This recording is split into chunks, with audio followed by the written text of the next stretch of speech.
बंदरगाह का अंधेरा। फिल्म की शुरुआत विशाखापट्टनम बंदरगाह से होती है।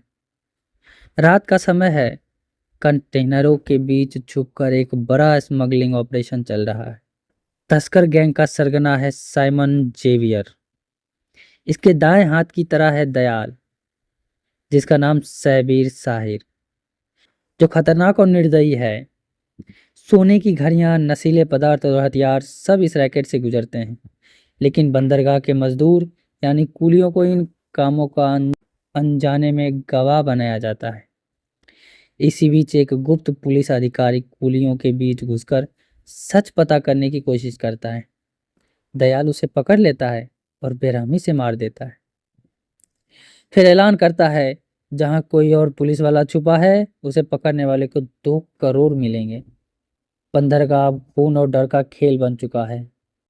देवा का शांत जीवन दिखाया जाता है। यहाँ एक साधारण सख्त लेकिन दयालु इंसान देवराज उर्फ देवा रहता है। वह एक बोर्डिंग हाउस चलाता है जहाँ बाहर से पढ़ने आने वाले छात्र रहते हैं। उसके यहाँ सख्त नियम है, शराब नहीं, बुराई नहीं, सिर्फ अनुशासन। देवा का स्वभाव चुपचाप मदद करना, लेकिन आंखों में गहराई छुपानी है। लगता है जैसे उसका कोई बड़ा अतीत छुपा हो। एक दिन देवा को खबर मिलती है कि उसका पुराना दोस्त राजशेखर अचानक हार्ट अटैक से मर जाता है। डॉक्टर रिपोर्ट में दिल का दौरा बताते हैं, लेकिन देवा सबको देखते ही समझ जाता है कि यह कुदरती मौत नहीं बल्कि हत्या है। उसका शक और भी गहरा हो जाता है जब उसे इलेक्ट्रिक बर्न के निशान मिलते हैं। पता चलता है कि राजशेखर एक वैज्ञानिक था। उसने एक इलेक्ट्रिक चेयर बनाई थी जानवरों के टेस्टिंग के लिए, लेकिन बाद में वह चेयर क्रिमिनल्स के टॉर्चर और हत्या के लिए इस्तेमाल की जाने लगी। यही रहस्य बाकी मौत का कारण बना। राजशेखर की बेटी प्रीति अब खतरे में है। प्रीति को सबूत पता है और स्मगलिंग माफिया उसे चुप कराना चाहते हैं। देवा वादा करता है कि वह उसे बचाएगा। पहली बार दर्शक महसूस करते हैं कि यह साधारण आदमी दरअसल अंदर से शक्तिशाली योद्धा है।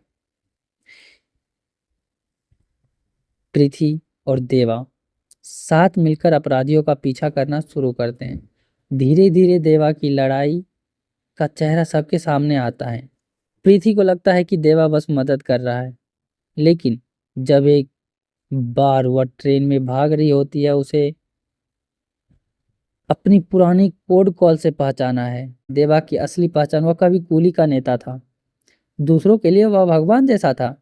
उसने गरीब और मेहनतकश लोगों के लिए खून बहाया था, लेकिन तस्करी के रैकेट जैसे उसका टकराव हुआ 1990 के दशक में एक बड़ा हादसा हुआ था। तस्करों ने 100 से ज्यादा कुलियों को मारकर ड्रग्स छिपाने की साजिश रची। देवा और उसके साथियों ने जान पर खेलकर 70 कुलियों को बचाया। इस लड़ाई में कई मासूमों की जान गई। देवा ने उस वक्त साइमन जेवियर के पिता